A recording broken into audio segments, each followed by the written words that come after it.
आज फिर मैं आप लोगों के सम्मुख अपनी कहानी ब्राह्मण की बेटी का चौथा भाग लेकर प्रस्तुत हुआ हूँ। अगर आप लोगों को मेरे पिछले 3 भाग पसंद आए हों तो मेरे वीडियो को लाइक और चैनल को सब्सक्राइब जरूर कीजिएगा। तो चलिए शुरू करते हैं अपनी कहानी ब्राह्मण की बेटी का चौथा भाग। संध्या का स्वास्थ्य पिछले कुछ दिनों से बिगड़ता जा रहा है। पिता के उपचार से लाभ होना तो बहुत दूर रहा, उल्टा हानि ही हो रही है। जगतधात्री डॉक्टर विपिन से संपर्क करने को कहती और संध्या असहमति में झगड़ा करती। आज शाम संध्या द्वारा बनाए साबूदाना को अनमने भाव से निगल गई, क्योंकि यह पथ्य उसे कभी रुचिकर नहीं रहा।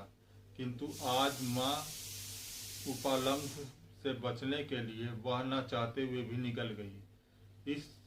वह इस तथ्य से भली प्रकार परिचित थी कि उसकी माँ का सारा ध्यान इस ओर टिका होगा कि लड़की ठीक से खाती है या नहीं। खाने से पहले वह किसी पुस्तक को पढ़ रही थी। ज्यों ही वह गोद में खुली पड़ी पुस्तक को समेटने लगी, त्यों ही उसकी खिड़की से अपने को बुलाने की आवाज़ को सुना। बाहर आकर देखा तो सामने अरुण खड़ा आवाज़ लगा रहा था। चाची घर पर हो? समीप आकर अरुण बोला। हाँ, किंतु तुम ऐसी इतनी मरियल कैसी हो गई हो? कहीं फिर से बीमार तो नहीं पड़ गई? यही लगता है, तुम भी तो स्वस्थ नहीं दिखते। हंसकर अरुण बोला, जब दिन भर नहाना खाना कुछ नसीब ना हुआ तो चेहरे का मुरझाना तो निश्चित है। तुमने पैटर्न की फरमाइश की थी। पूरे दिन उसकी खोज में भटकता फिरा। यह कहते हुए अरुण ने अपने बैग से कागज का एक बंडल निकाल कर संध्या को थमा दिया और बोला, चाचा तो बाहर गए होंगे, किंतु चाची दिखाई नहीं देती। वह कहाँ गई? पिछले शनिवार को घर न आने पर तुम्हारा सामान लाने में देर हो गई। संध्या बोली, स्टेशन से घर न जाकर सीधे इधर चले आए हो। ऐसी क्या जल्दी थी? घंटे भर बाद आते तो क्या अंतर पड़ जाता? अरुण बोला, मेरा खाना पीना तो संध्या के बाद होगा, कोई जल्दी नहीं, किंतु तुम्हारा जल्दी जल्दी बीमार पड़ जाना भारी चिंता का विषय है। संध्या के बाद शब्दों में श्लेष था, अर्थ छिपा था। पहले संध्या खाएगी तभी तो अरुण खा सकेगा। इस तथ्य को समझते हुए संध्या के कान लाल हो उठे और हृदय में आनंद दौड़ गया। किंतु ऊपर बाहर से संध्या ने अपने को ऐसा सामान्य दिखाया मानो वह कुछ समझती ना हो। फिर भी श्लेष का प्रयोग करती हुई बोली, अब संध्या होने में भी कितना समय बचा है, अधिक देर करना ठीक नहीं, जाकर नहा खा लो। हंसता हुआ अरुण उत्तर तो देना चाहता था, किंतु सामने आ खड़ी चाची की मुख मुद्रा को देखकर चुप हो गया। कुद्र जगतधात्री भुनभुनाती हुई कमरे से बाहर हो गई। बाहर आने से पहले लड़की से बोली, बेटी पहले मुंह रखे पान चबाना छोड़ो, अब थूक कर बाहर फेंक दो, फिर जी भरकर हंसी मजाक करती रहो। चुपचाप खड़े अरुण ने यह सब सुना तो वह अपने को एकदम आहत अनुभव करने लगा। संध्या को माँ का कथन सही नहीं लगा। दोनों का चेहरा एकदम काला पड़ गया, मानो प्रकाश का स्थान संध्या के अंधकार ने ले लिया है। काफी देर तक हक्का बक्का रहने के बाद संभली संध्या पान थूक कर दुखी स्वर में अरुण से बोली, तुम अपने को अपमानित होने के लिए इस घर में क्यों आते हो? क्या तुम हम लोगों का सर्वनाश करके प्रसन्न हो जाओगे? कुछ देर चुप्पी के बाद अरुण बोला, संध्या तुमने मुंह का पान थूक दिया है, इसका अर्थ है कि तुम मुझे सचमुच अछूत मानती हो। सहसा आंसू बहाती हुई संध्या बोली, तुम्हारा ना तो कोई धर्म है और ना जाति, किंतु मैं पूछती हूँ कि तुमने मुझे क्यों छुआ है? चकित विस्मित हुआ अरुण बोला, संध्या क्या कहती हो? मेरी कोई जाति और धर्म नहीं। संध्या दृढ़ स्वर में बोली, मैंने कुछ गलत नहीं कहा। तुम विलायत गए हो या नहीं, इसलिए तुम मलेच्छ हो और इसलिए तुम्हें उस दिन माँ ने पीतल के लोटे में पानी दिया था। क्या यह भी भूल गए हो? नहीं, मुझे याद नहीं। किंतु क्या तुम भी मुझे अछूत मानती हो? मेरे मानने ना मानने से क्या होता है? तुम तो जिस दिन से लोगों की मनाही को इनकार कर विलायत गए हो, उसी दिन से सबकी दृष्टि में अछूत हो गए हो। अरुण बोला, किंतु मैं सोचता था। तुम क्या सोचते थे? मैं बाकी लोगों से अलग हूँ? अरुण इसका कुछ भी उत्तर न दे सका, किंतु कुछ देर बाद वह बोला, इसका अर्थ है कि मुझे इस घर में नहीं आना चाहिए। किंतु मेरा तुमसे अनुरोध है कि तुम मेरी उपेक्षा मत करो। मैंने ऐसा कोई काम नहीं किया जिससे लिए मुझे लज्जित होना पड़े और पश्चाताप करना पड़े। संध्या बोली, अरुण भैया, क्या तुम्हें भूख प्यास नहीं ससती, जो बेकार में इतनी देर से मुझसे उलझ रहे हो? मैं तुमसे भला क्या उलझने लगा? अपने से घृणा करने वालों से उलझने में भला कौन सी समझदारी है? यह कहकर अरुण बाहर चला गया और पाषाण प्रतिमा बनी संध्या एकाएक टक उसे देखती रह गई। प्रसन्न होकर लौटी संध्या की माँ बोली, अच्छा हुआ जो चला गया, अब कभी इधर मुंह नहीं करेगा। संध्या को मानो बिजली का करंट लगा। क्या कहा? वो बोली, बेकार में तुझे छू गया, जा कपड़े बदल ले। बेटी के मन की प्रतिक्रिया को मां न समझ सकी, इसलिए बोली, अरुण क्रिस्तान जो ठहरा, कपड़े जो बदले ही होंगे। अरे कोई विधवा अपना वृद्ध तो उसे छू जाने पर स्नान के बाद शूद्र होती है। उस दिन रासो मौसी माना कि वह अपने मुंह मियाँ मिट्ठू बनती है, फिर भी यह तो मानना ही पड़ेगा कि आचार की रक्षा में वह आदर्श है। दूल्हे की छोकरी के द्वारा छू लिए जाने की कहने पर भी मौसी ने नातिन को नहलाकर ही दम लिया। संध्या ने कहा, ठीक है, मैं वस्त्र बदल कर आती हूँ। माँ आदर्श के महत्व का भाषण झाड़ने जा रही थी कि पीछे से ही आकर पुकार सुनकर रुक गई। जगतदाती घर में हो ना? कहते हुए गोलोक चटर्जी उसके घर के आंगन में आ खड़े हुए हैं। चटर्जी महाशय का स्वागत करती हुई जगतदाती बोली, ओह भाग्य जो आप सुदामा की कुटिया में कृष्ण बनकर मामा पधारे हैं। जगतदाती मुस्कुरा तो रही थी, किंतु राजमणि की बात के याद आते ही वह चिंतित हो उठी। संध्या उठकर खड़ी हो गई और गोलोक जगतदाती की उपेक्षा करके संध्या की ओर उन्मुख होकर बोला, कैसी हो संध्या? कुछ दुबली लग रही हो। स्वास्थ्य तो ठीक चल रहा है ना? सकुचाती हुई संध्या बोली, बाबा मैं ठीक हूँ। माँ नकली मुस्कान चेहरे पर लाकर बोली, मामा वैसे तो लड़की ठीक है, किंतु पिछले महीने से रह रहकर ज्वर का आक्रमण हो रहा है। आज कितने दिनों बाद साबूदाना खाया है। गोलक बोला, अच्छा तो यह बात है। अरे विवाह न करके लड़की को कुंवारी रखोगी तो यह सब होगा। जिसे अब तक 2-4 बच्चों की माँ होना चाहिए था, उसे तुमने कुंवारी रख छोड़ा है। कब इसका विवाह कर रही हो? गोलक की बात को बदलती हुई जगतदाती बोली, मैं ठहरी औरत, तुम्हारे दामाद को इसकी चिंता ही नहीं, वह तो अपनी डॉक्टरी में मस्त है। मामा अपने पति के व्यवहार को देखकर तो मन में आता है कि झूठी मोह माया छोड़कर काशी में सास के पास चली जाऊं। पीछे जो होना है होता रहे। कहती हुई उसका गला रुध गया और वह बिलखने लगी।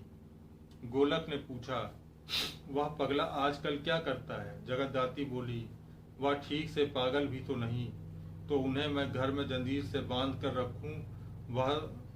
वह ना तो पागल है और ना ही समझदार। मेरा जीवन तो इस घर में बर्बाद हो गया। कहती हुई वह अपने आंचल से आंसू पोंछने लगी।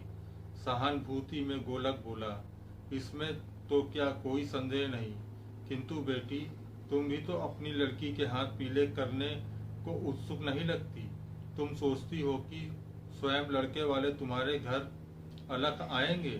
बेटी कुलीन परिवार को यह सब शोभा नहीं देता। तुमने सुना ही होगा कि गंगा यात्रा के प्रयाग में ही कुलीनों ने अपने कुल धर्म की उपेक्षा नहीं की। मधुसूदन, सबकी लाज रखना तुम्हारा ही भरोसा है।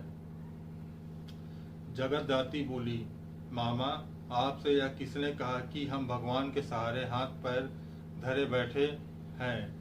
आज आज तक जब किसी कायस्थ ने भी पैर नहीं धो, तो फिर मैं भाग्य के सिवाय और किसे दोष दे सकती हूँ? लड़की को कुएं में तो नहीं ढकेला जा सकता, कुछ देखना तो पड़ता है। गोलक बोला, यह तो सही है, देखूंगा। जाने की इच्छा पर भी संध्या सिर झुकाए वहीं खड़ी रही। उसकी ओर देखकर धृत गोलक बोला, जगतदाती, यदि तुझे लड़की के लिए स्वयं नारायण नहीं चाहिए तो इसे मुझे क्यों नहीं दे देती? इस संबंध में कोई बाधा नहीं है। तुम्हारी लड़की रानी बनकर पूरे इलाके पर राज्य करेगी। क्यों नातिन, मेरे बारे में तुम्हारा क्या राय है? संध्या पूरी तरह चिढ़ गई।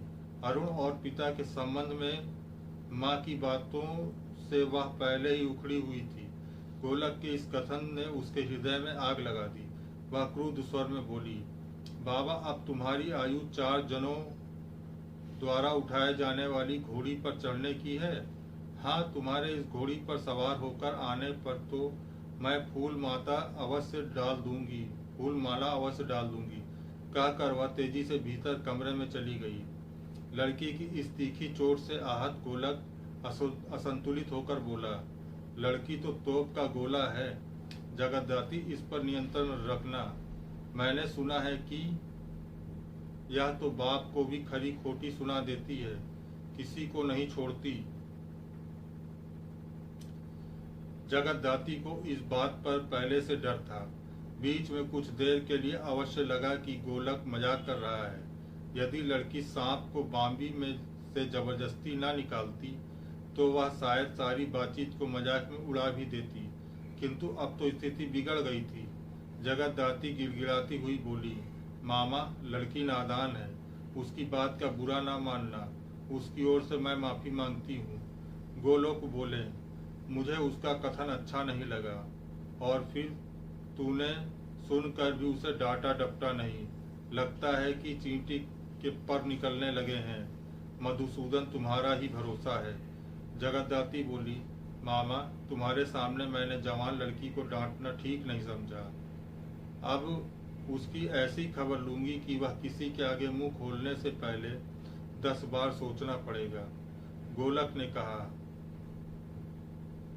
जगतदाती, मेरे कारण बेटी को दुर्गति न करना। ना समझ छोड़कर घर गृहस्थी का भार पड़ेगा तो अपने आप संभल जाएगी। अच्छा, यह बता कि अरुण अब इस घर में आता है? डरी हुई जगतदाती को झूठ बोलना पड़ा। नहीं तो गोलोक ने कहा, ठीक है, उसे मुंह ना लगाना, लोग तरह तरह की बातें बनाते हैं। संध्या बचपन से अरुण को भैया कहकर पुकारती है। अरुण के विलायत जाने से पहले दोनों काफी घनिष्ठता थी, किंतु अरुण इतनी छोटी जाति का ब्राह्मण था कि जगतदाती उसके साथ संध्या के विवाह का स्वप्न भी नहीं देख सकती थी। अरुण के विलायत से लौटने पर दोनों की निरंतर और उत्तरोत्तर बढ़ रही घनिष्ठता और उसकी चढ़ती जवानी में जगतदाती को दोनों के एक दूसरे को समीप आने की झलक मिलने लगी थी। फिर भी इस संबंध के परिपुष्ट होने की संभावना न होने के कारण जगतदाती विशेष चिंतित नहीं हुई थी। अब दूसरों के मुंह में इस प्रकार के आरोप सुनने पर जगतदाती के लिए इसकी अपेक्षा करना संभव न रहा। वह तीखे स्वर में गोलक से बोली, मामा, वैसे तो किसी के मुंह पर हाथ नहीं रखा जा सकता। जिसके मुंह में जो आए वह किसी के बारे में कुछ भी बक सकता है, किंतु मैं पूछती हूँ कि लोग मेरी लड़की के पीछे हाथ धोकर क्यों पड़े हैं? क्या सारे गांव के लोगों के पास यही एक काम है? हंसते हुए गोलोक ने कहा, तुम्हारी शिकायत सही है, किंतु दूसरों को कुछ कहने से पहले अपने को संभालने में ही बुद्धिमता है। जगतदाती इसका उत्तर देने ही जा रही थी कि उसने तालाब से नहाकर आती संध्या को देखा। उसके तन के कपड़े गीले थे, सिर के बालों से पानी चू रहा था। लगता था कि उसे सिर पोंछने तक नहीं। इस स्थिति में लड़की को घर में प्रवेश करते देखकर गोलोक ने चिंतित स्वर में कहा, जगतदाती, तुम कहती थी कि लड़की ज्वर पीड़ित है, शाम के समय से नहाना तो नहीं चाहिए था। जगतदाती बोली, मामा आजकल लड़कियों का यही हाल है। मन ही मन वह समझ गई थी कि लड़की ने अरुण के अपमान करने का दंड किया है। गोलोक बोला, इस तरह की बेपरवाही का परिणाम भयंकर हो सकता है। जो भी भाग्य में लिखा होगा वह भुगतूंगी। मेरे बस में क्या है मामा। अच्छा तो ठीक है। अच्छा यह बताओ कि इस घर में किसका शासन चलता है, तुम्हारा, तुम्हारे पति का या तुम्हारी लड़की का? इस घर में केवल मेरी नहीं चलती। तो फिर अपने पति से कह देना कि मोहल्ले से दूल्हे बग्गियों को यथाशीघ्र चलता करें। यदि उन्होंने ऐसा नहीं किया तो मुझे हस्तक्षेप करना पड़ेगा। फिर मुझे कहने न आना मधुसूदन तुम्हारा ही सहारा है। क्रुद्ध और उग्र स्वर में जगतदात्री ने पुकारा, संधो इधर आना।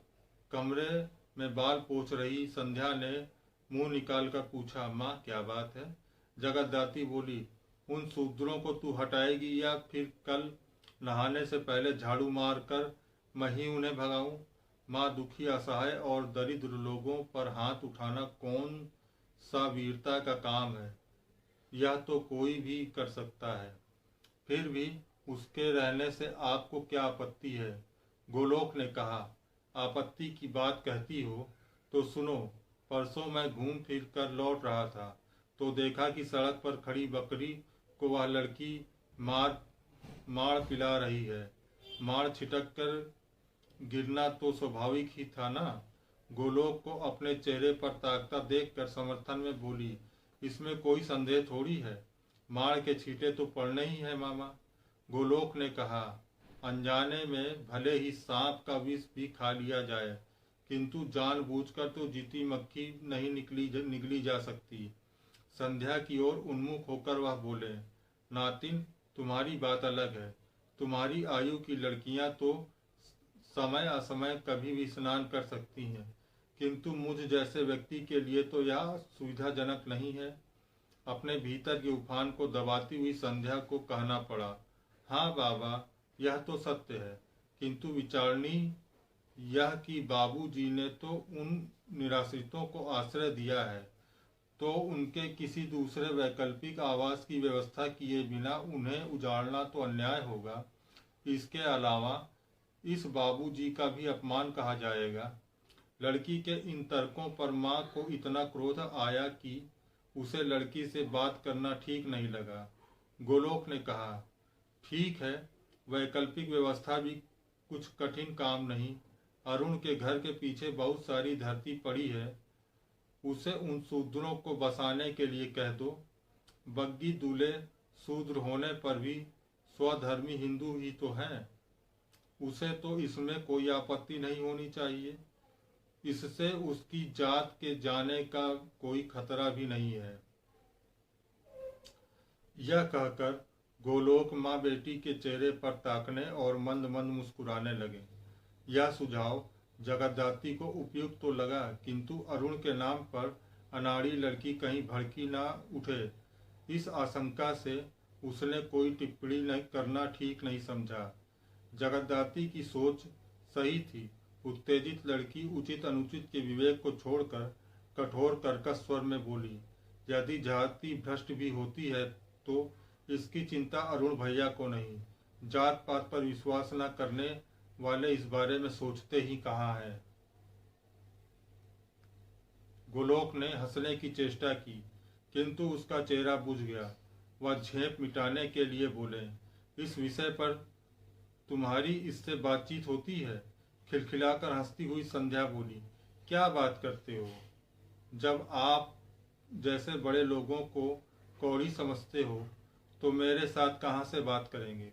यह कहकर वह प्रतिक्रिया अथवा प्रत्युत्तर की प्रतीक्षा किए बिना ही वहां से चलती बनी। जगतदात्री ने अपनी लड़की का आचरण सहन नहीं किया गया, इसलिए वह क्रुद्ध होकर बोली, नादान लड़की, पराये लड़के पर मणगरंत आरोप क्यों लगाए जा रही है? उसने मेरे सामने आज तक कोई ऐसी बात नहीं की। इसके लिए मैं गंगा की शपथ लेने को तैयार हूँ। पता नहीं घर के भीतर घुसी संध्या ने सुना या नहीं, किंतु उसके उत्तर क्रुद्ध भी नहीं थे। इस पर गोलोक ने कहा, जगतदाती, आजकल के सभी लड़के और लड़कियां ऐसे ही हैं। तुम बेकार ही परेशान हो रही हो। हम 2 कौड़ी के ही हैं ना, लाख रुपए के हैं। यह तो तुम्हें समय बताएगा, किंतु आज तुम्हें यह चेतावनी देना आवश्यक समझता हूँ कि इस तेज तर्रार लड़की से जितनी जल्दी छुटकारा पा सकती हो पा लो, नहीं तो हाथ मलती रह जाओगी। जगतदाती गिड़गिड़ा कर बोली, मामा, तेरी अकल तो काम नहीं करती। तुम ही इस काम में मेरी सहायता करो ना। गोलक प्रसन्न भाव से सिर हिलाकर बोले, ठीक है, अब मैं ही देखूंगा। विचारणी तथ्य यह है कि तुम्हारी लड़की यदि दूर ब्याही गई तो उसकी सूरत भी देखने को तरसती फिरोगी। समीप का लड़का मिल जाए तो 2 समय लड़की को देखकर जी ठंडा कर सकोगी। इसलिए तुम्हें कहता हूँ कि इसके उम्र के पीछे मत जा। यह तो तुम जानती ही होगी कि कुछ पाने के लिए कुछ खोना पड़ता है। भावुकता से आंसू पोंछती हुई जगतदाती बोली, मामा, मेरे ऐसे भाग कहा, किंतु हाँ, यदि घर जमाई। बीच में ही गोलक बोल उठे, अपने को ऐसी भाग्यमंद क्यों कहती हो? घर जमाई को तो यमराज समझना चाहिए। यदि कहीं से कोई गंवार भोंदू फंसा भी तो गंजा सुल्फा या सारी विपत्ति फूंक कर तुम्हारे सड़क पर भिखारी बना देगा। गोलोक के संकेत को समझकर तड़पती हुई जगतदाती बोली, मैं तो जीवन भर के लिए तड़ना जलना लिखा लाई हूँ मामा। मुस्कुराकर गोलोक बोले, उचित समय पर उचित काम न करने वाला सदैव अपने दुर्भाग्य को कोसते देखा जा सकता है। दोस्तों, आज के लिए बस इतना ही। आगे की कहानी मेरे अगले वीडियो में लेकर मैं आप लोगों के समक्ष प्रस्तुत होऊंगा। अगर आप लोगों को ये कहानी पसंद आए तो मेरे वीडियो को लाइक और चैनल को सब्सक्राइब जरूर कीजिएगा। तब तक के लिए धन्यवाद।